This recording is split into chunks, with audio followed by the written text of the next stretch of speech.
Good morning. Jace thinks this is going to be his YouTube show. Say hi, Jace. Hi. Jace, what's this on the floor? That's a stain. Oh, what is it from? I don't know what it's from.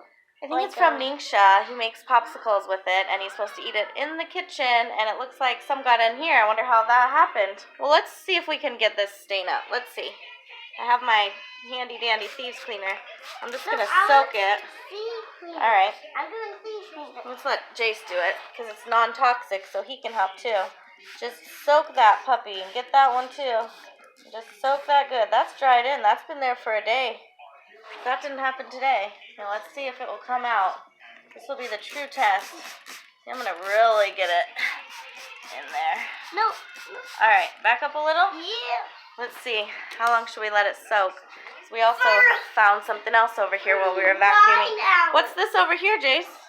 It's not. That looks like yogurt. It's like hard. So let's put a lot there. That one's going to need to soak. This one I think is probably soaked enough though. Let's see. Watch your hand. You guys see that? Gone. Dark red juice. Dried into the floor for a few days, maybe. I know it didn't happen today. Gone. Oh, there's Evie. Evie, you say hello? Hello. Hey, my name's Steve. This is my little sister. You love your little sister? All right, calm down, crazy boy. You guys want to tell everybody bye? Bye. I love you. And